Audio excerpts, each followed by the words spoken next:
Assalamualaikum, salam sejahtera. Saya Nazri Kaha. Ini Agenda Awani. Kami bersiaran sekali lagi di studio satelit kami di World Trade Center Kuala Lumpur, WTC Kuala Lumpur. Dan hari ini kita menumpukan bagaimana kita menangani ataupun lawan COVID-19 ini untuk warga wilayah Persekutuan, sama ada yang tinggal di Kuala Lumpur, di Putrajaya ataupun wilayah Persekutuan Labuan. Kerana inilah lokasi ataupun tumpuan negara, pusat pentadbiran negara, pusat komersial negara terbesar, pusat pendidikan negara yang terbesar dan begitu ramai populasi yang tinggal di wilayah Persekutuan. Bagaimana wilayah Persekutuan menangani COVID-19 ini? Bagaimana wilayah Persekutuan cakna ataupun prihatin kepada warga wilayah Persekutuan yang berjuta jumlahnya, pasti yang terkesan begitu ramai sekali. Bagaimana juga kita memberikan tumpuan kepada mereka yang begitu vulnerable, iaitu begitu terdedah dengan impak COVID-19 ini, terutamanya yang tinggal di PPRT, rumah kos rendah, ataupun yang mereka bergaji hari. Ini penting kerana mereka perlu makan saban hari, mereka perlu mendapatkan bantuan daripada pihak kerajaan dan mereka yang sepatutnya. Jadi bagaimana wilayah Persekutuan cakna ataupun prihatin kepada semuanya ini. Jadi saya berbesar hati pada malam ini Yang Berhormat Tan Sri Anwar Musa, Menteri Wilayah Persekutuan kita bersama kami di studio satelit kami WTC. Terima kasih Tan Sri kerana memudahkan kami juga bersiaran dari studio satelit WTC Kuala Lumpur ini. Tan Sri, secara umumnya kita tahu Tan Sri bekerja keras saban hari berada di lapangan untuk melihat operasi kita melawan COVID-19 ini. Yang terkini bagaimana Tan Sri? Pertama sekali, saya rasa walaupun kita dengar berita macam-macam, secara umumnya kita bersyukur kepada Allah SWT kerana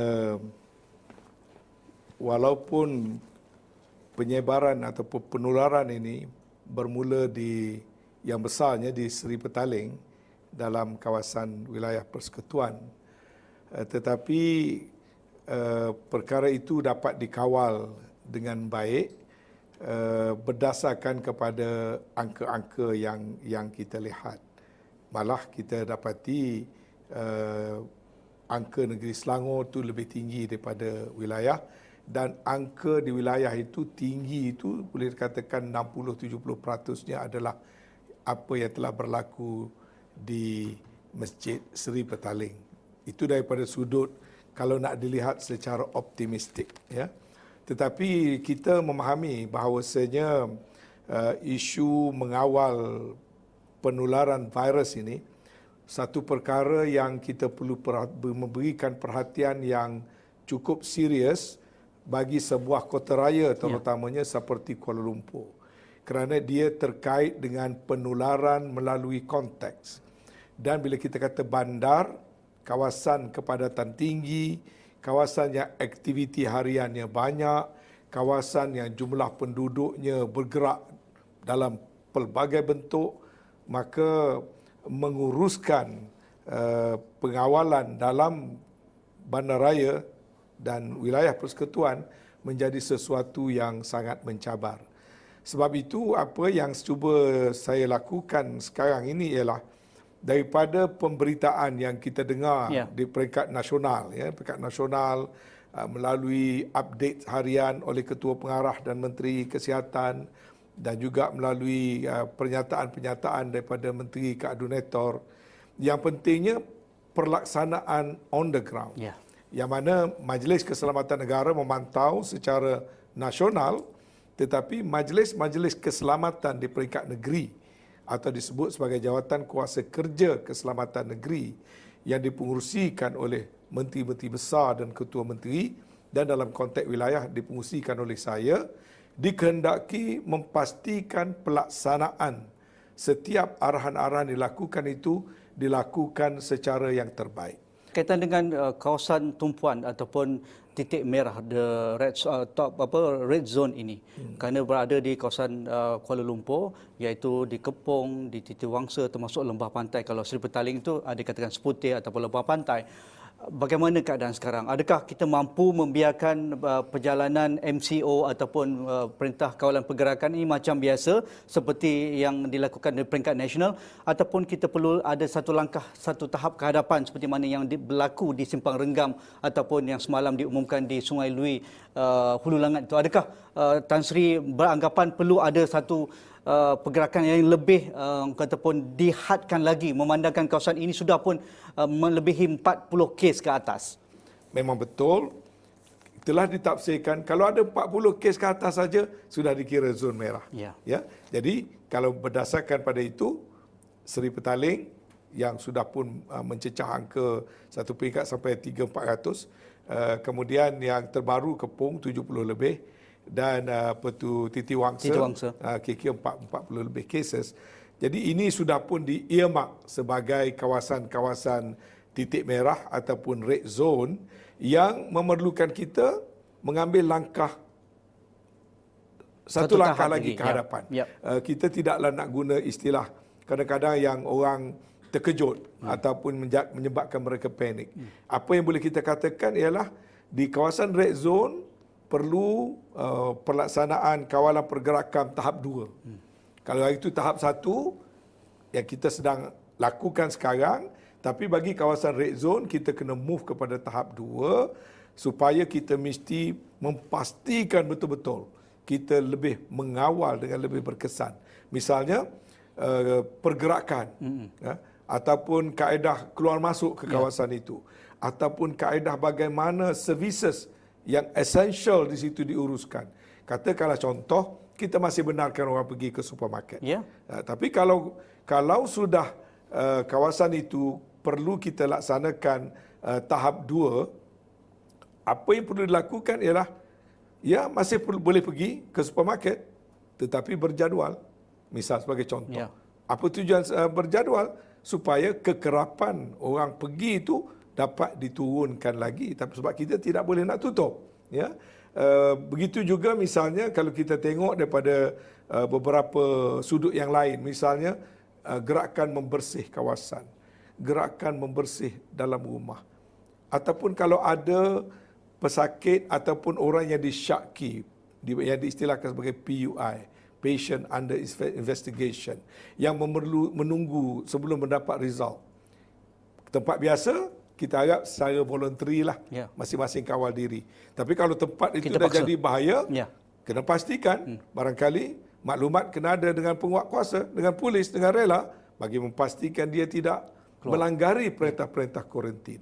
Atau dalam kes-kes yang lebih serius, kita terpaksa membawa orang tadi ke pusat-pusat kuarantin yang berasingan. Jadi ini yang dilakukan secara gradual. Rakyat tidak perlu panik, kerana segala-galanya kita atur dengan tersusun. Kalau Seri Petaling misalnya sekarang ini, murid-murid tahfiz yang dulunya berada dalam masjid, 806 orang semuanya, 2 batch sudah kita keluarkan. Mereka duduk di pusat kuarantin yang rejim kuarantin itu lebih menepati apa yang sebenarnya diperlukan sebagai kuarantin. Kemudian ada yang berbaki sekarang ialah yang tinggal di quarters, 176 orang lagi. Dan ini sedang kita finalisekan apa pula yang harus kita lakukan dengan yang berbaki itu. Jadi ini semua sudah ada perancangan dan kita atur, rakyat tidak perlu panik dan kita buat dengan cara yang cukup tersusun. Adakah Tan Sri merasakan itu tidak terlewat tindakan kita mengisolasikan Seri Petaling? Bermula kita tahu itu kluster terbesar sejak awal bulan 3 hari itu, tapi kesnya kita dapat jejaki apabila kes pertama di Brunei itu. Adakah tidak terlambat sebenarnya? Dia sebenarnya begini, sebab istimewa itu berlaku dalam masa hanya 3 hari. Dan istimewa itu dihadiri oleh belasan ribu. Orang-orang ini sudah pun balik. Orang-orang ini sudah keluar. Ada yang dah keluar negara, ada yang keluar dan balik ke negeri-negeri masing-masing. Jadi yang tinggal itu, kita sekarang ini menguruskan yang tinggal. Jadi kalau tengok pada statistik, ada 1,000 lebih. Daripada 2,000 lebih sekarang ini, hampir 60% sebenarnya adalah daripada kluster, dipanggil kluster tabligh. Yakni yang dapat jangkitan daripada jemaah tabligh, terutamanya waktu mengadakan istimewa. Jadi yang ada berbaki ini perlu dibuat ujian.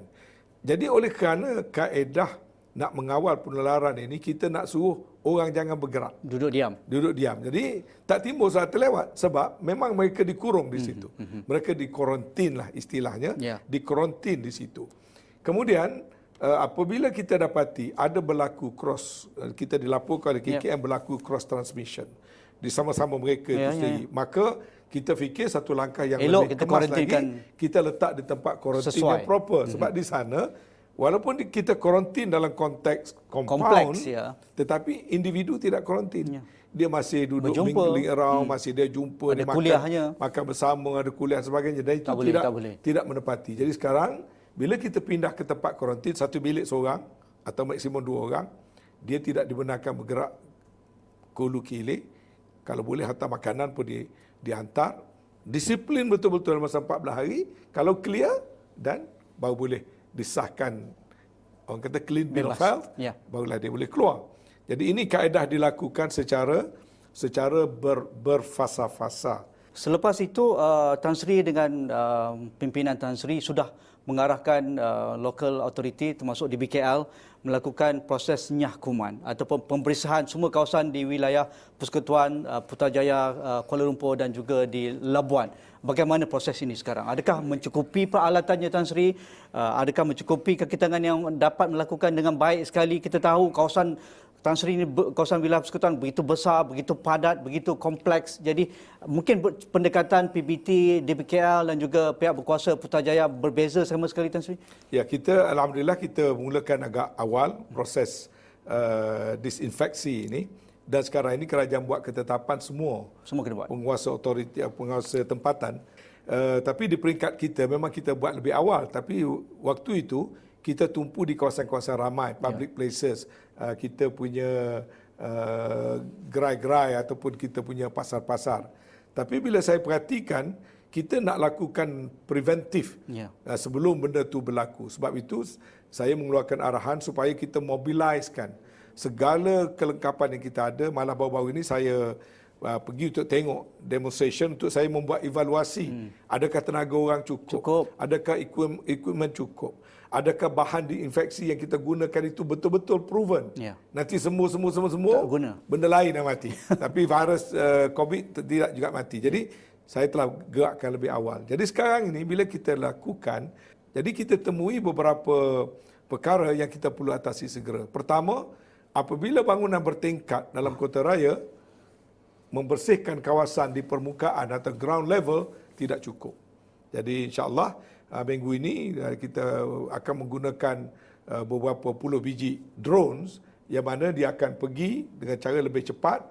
Dia boleh masuk ke tempat yang kita tak dapat pergi dan dia boleh juga buat apa yang saya katakan sebagai not only horizontal spray but also vertical spray. Dia boleh pergi ke tingkap-tingkap ataupun ke koridor rumah bertingkat dan daripada drones akan disembur masuk. Itu sebagai contoh bagaimana bila kita lakukan dan kita akan temui masalah dan kita cepat-cepat cari jalan perbaiki.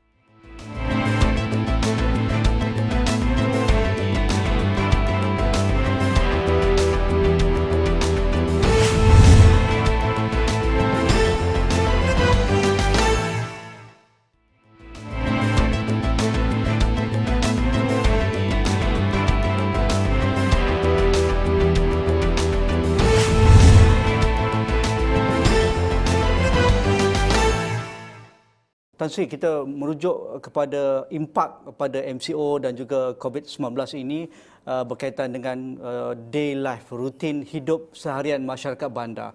Pastinya ini yang paling dirisaukan, paling terkesan apabila mereka yang tinggal di kawasan bandar. Mereka hidup dengan kebanyakannya dengan pendapatan harian sebagai penjaja, sebagai peniaga, sebagai peniaga food truck, sebagai penjual makanan tom yum dan sebagainya. Jadi bagaimana kita menangani isu kehidupan seharian mereka? Adakah Tan Sri melihat ada masalah di lapangan apabila kerajaan mengumumkan bantuan, tetapi sebelum itu Tan Sri pun sudah menggerakkan tim wilayah untuk mencari mereka yang perlukan bantuan ini. Bagaimana status sekarang? Ini yang satu yang paling meresahkan saya, orang kata having a sleepless night, tak lena nak tidur dibuatnya, kerana saya memikirkan terlalu banyak kelompok-kelompok masyarakat yang berbeza-beza yang sedang, orang kata sedang susah di luar sana, ya. Sebagai contoh, misalnya saya kena memikirkan soal gelandangan. Gelandangan kita kata lockdown, tapi dia nak lockdown di mana? Dia rumah pun tak ada. Dan bila saya ingat ada 200-300 orang saja. Bila saya buat exercise, dapati angkanya 1,000.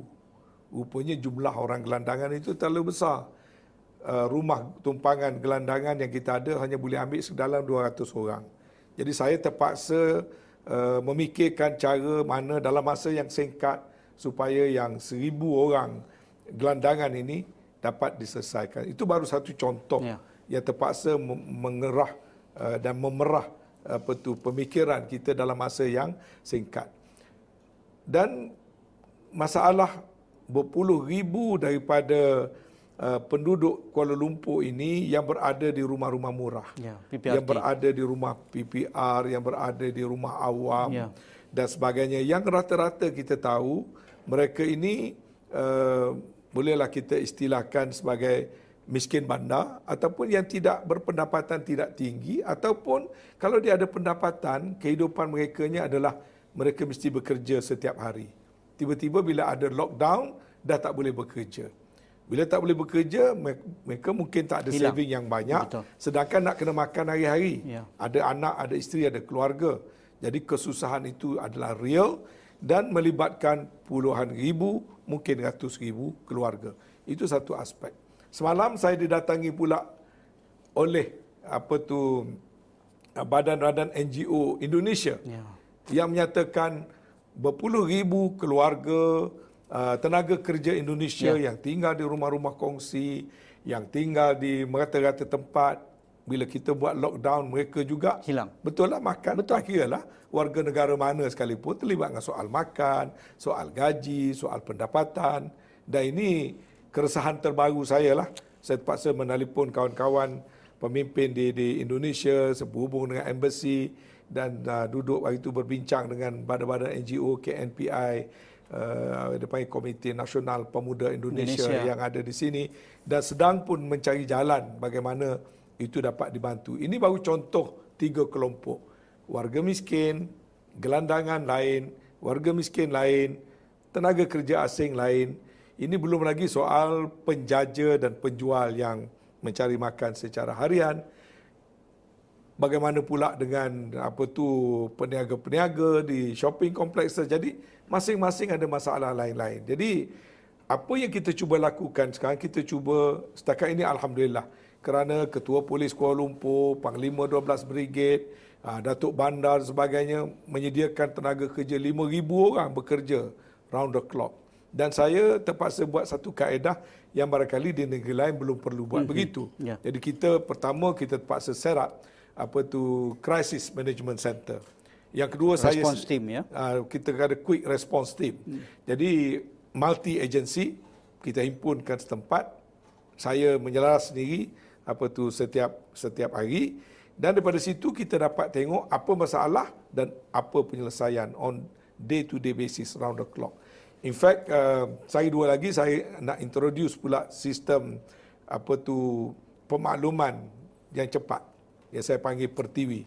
Pertiwi ini pertanyaan dan pengaduan pada Menteri Wilayah secara yang lebih cepat dan direct. Orang kecil di bawah pun dia boleh beritahu masalah dia supaya kita di CMC dapat mengetahui apa sebenarnya yang ditanggung oleh rakyat di bawah. Jadi untuk tiap-tiap satu itu, kita dapati kita ni ada banyak birokrasi. Agensi banyak, NGO banyak, tapi tak selaras. NGO ni buat kadang-kadang bertindih. Agensi buat kadang-kadang bertindih. Maka yang itu pula saya terpaksa susun. Koordinate. Jadi hari ini kita dah dapat kebenaran. Bantuan-bantuan oleh NGO ni kita memang koordinate. bagus, bagus. Kita nak beri peluang semua orang membantu. Tetapi kita perlu selaraskan supaya resources yang ada dapat kita agihkan. Kemudian bila saya perkenalkan konsep wilayah Cakna itu ialah untuk menyelaraskan pula antara agensi. Kita ada Mawib, kita ada Jawi, kita ada perbadanan-perbadanan, kita ada Dewan Bandaraya. Masing-masing ada peruntukan. Sebelum Perdana Menteri mengumumkan hari itu lagi, saya kata okey, kita satukan, kita tengok masing-masing apa boleh buat. kemudian kita buat satu scheduling, satu inisiatif untuk memberikan bantuan-bantuan segera dan terselaras. Dah berjalan tu? Dan itu telah pun berjalan. Bila Yang Amat Berhormat Perdana Menteri mengumumkan prihatin, kita ubah suai dan selaras. Wajar tak kali ini kita buat pemikiran inovasi yang di luar kotak? Kerana kita ada teknologi, kita ada komunikasi mudah alih. Kenapa tidak di BKL, mungkin di bawah pentadbiran wilayah persekutuan memulakan, selain daripada kita untuk gunakan untuk melawan COVID-19 dalam hal contact tracing ataupun jarak sosial itu, tapi untuk pengagihan makanan, mengapa tidak kita gunakan aplikasi mudah alih ini? Anda tidak perlu keluar rumah, kita akan sampai, tetapi bagi update nombor telefon yang terkini, kita gunakan kekuatan telco yang kita ada, kita boleh sampai ke depan pintu rumah. Mengapa tidak, Tan Sri? Memang itu dibuatkan. Ya. Itulah yang telah kita putuskan. Jadi sekarang katalah contohnya kita punya penjaja, kita ada dalam rekod kita ada 20,000 lebih. Ada lesen di bawah di BKL. Dia ada lesen, tapi maklumat dia tak lengkap. Now kita just Tolong. Get in touch dengan dia furnishkan dengan apa-apa maklumat. Dia tak perlu datang, dia tidak perlu bagaimana, dia duduk saja di rumah, kita akan terus transfer online. Jadi itu memang itu yang kita lakukan, dan sebab itulah line Pertiwi ini nanti untuk membolehkan mereka mengadu kepada saya kalau mereka masih ada lagi masalah, kesamaran dan sebagainya. Yang pentingnya kita mesti memastikan rakyat mudah untuk menyalurkan informasi. Dan ada makanan atas meja. Ya. Dan ada makanan atau Food on the table. Okey. Ya. Akhir sekali Tan Sri, untuk melihat bagaimana cakna wilayah persekutuan dapat berjalan dengan baik, begitu juga kita melihat, kerana kita tak tahu bila kita akan berakhir untuk MCO dan juga PKP ini. Apa nasihat Tan Sri, terutamanya yang tinggal di PPR, rumah kecil, rumah bilik 2, anak mungkin 8, 6 orang. Kita tidak boleh bayangkan. Sebab itu kita rasa mudah sangat, kita rasa jangan keluar. Tetapi mereka sendiri sudah pun selama ini pun terkurung dengan rumah sebegitu. Apatah lagi mungkin di luar sana macam-macam hal, tidak boleh keluar dan sebagainya. Apa nasihat Tan Sri? Dia pertama sekali macam saya kata tadi, kita harus terlebih dahulu menghayati dan cuba memahami apa itu karakteristik yang ada kepada COVID-19 dan bagaimana dia boleh membahayakan kita. Kalau kita dah ada kefahaman itu, maka tidak ada undang-undang dan peraturan yang perlu memaksa kita, melainkan kita masing-masing buat mengikut kapasiti masing-masing. Memang tak ada nafikan di kota raya macam kita ini, kita ada daripada yang bergelandangan, rumah murah, sampailah kepada Bukit Damansara itu sebut kampung saya. Jadi kita ada the whole spectrum of rakyat. Masing-masing itu rencamnya. Masing-masing nak kena jaga dan laksanakan sendiri. Tidak semuanya berada dalam keadaan most ideal. Misalnya kalau kita berada dalam satu rumah, dalam rumah itu ramai, rumah sempit, kemudian jumlah penduduknya ataupun penghuninya ramai. Maka itu tidaklah ideal dalam kita nak melaksanakan social distancing. Tetapi ada kaedah yang kita boleh amalkan dalam keadaan yang sedemikian pun, iaitu kita jangan banyak keluar.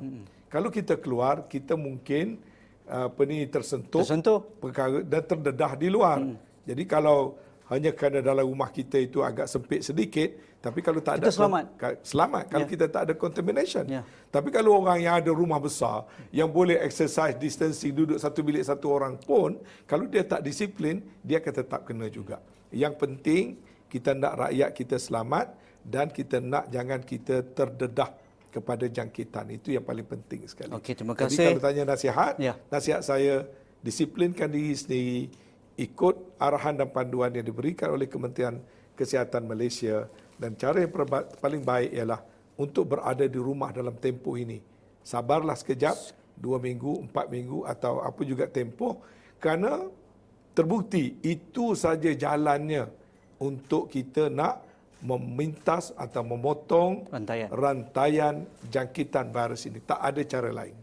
Terima kasih Yang Berbahagia Yang Berhormat Tan Sri Anwar Musa, Menteri Wilayah Persekutuan Kuala Lumpur dan juga Wilayah Persekutuan Labuan dan Putrajaya. Itu saja masa yang kita ada. Banyak perkara yang dikongsikan. Pastinya segala maklumat boleh didapati di portal Kementerian Wilayah Persekutuan di Dewan Bandaraya Kuala Lumpur dengan inisiatif yang begitu banyak dijelaskan oleh Tan Sri sebentar tadi.